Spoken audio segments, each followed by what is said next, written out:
আমরা 3টি হসপিটালে এই পর্যন্ত অভিযান চালাচ্ছি সকাল থেকে। এর মধ্যে ইতিমধ্যে 11 জনকে আপনারা জানতে পেরেছেন, আমরা ধরতে পেরেছি। তাদের বিরুদ্ধে আইনানুগ ব্যবস্থা নেওয়া হচ্ছে। আমরা রেগুলার আমাদের গোয়েন্দা কার্যক্রম পরিচালনা করে যেটা জানতে পারি, এখানে একটা অসাধু দালাল চক্র রেগুলার আমাদের যারা সাধারণ রোগীরা রয়েছেন তাদেরকে বিভিন্নভাবে দুর্ভোগ পোহাতে হয় তাদের জন্য।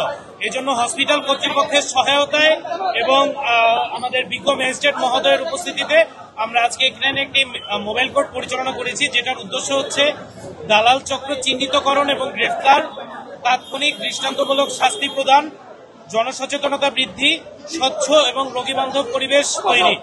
আমাদের র্যাব 2 এর অধিনায়ক মহোদয়ের বিশেষ নির্দেশনায় এবং র্যাব সদর দপ্তরের নির্দেশনা ক্রমে আমরা এই মোবাইল কোর্টটি পরিচালনা করেছি।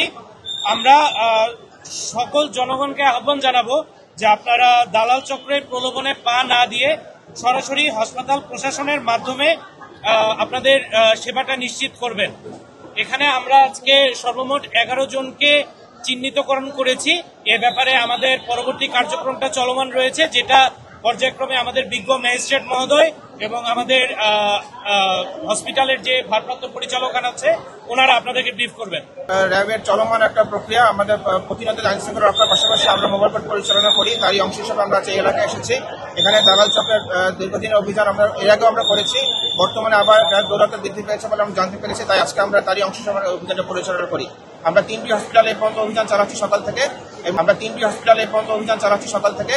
মধ্যে ইতিমধ্যে 11 জনকে আপনারা জানতে পেরেছেন, আমরা ধরতে পেরেছি। তাদের বিরুদ্ধে আইনানুগ ব্যবস্থা নেওয়া হচ্ছে। আপনারা জানেন যে আমি এর আগে আরো বেশি সাজা দিয়েছি, আজ কিন্তু সে পরিমাণে কম। আমার মনে হচ্ছে গ্রাজুয়ালি কমছে।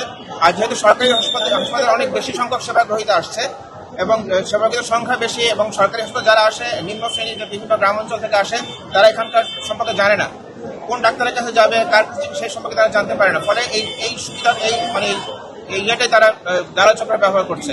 তারা সাধারণ মানুষকে প্রলোভন দেখাচ্ছে বিভিন্ন যে অন্য জায়গায় বেটার চিকিৎসা পাবে, কম টাকায় চিকিৎসা পাবে, এইসব প্রলোভন থেকে তাদের নিয়ে যাচ্ছে। দালাল চক্র হাসপাতালে সাধারণ যে আমাদের যে রোগীরা আসছে তাদেরকে এবং তাদের এগুলো করার জন্য আমাদের বিভিন্ন সংস্থা রয়েছে, তারা ব্যবস্থা নিচ্ছে। পরিবেশ অধিদপ্তর রয়েছে, অন্যান্য সংস্থা আছে, তারা ব্যবস্থা আমরাও করি।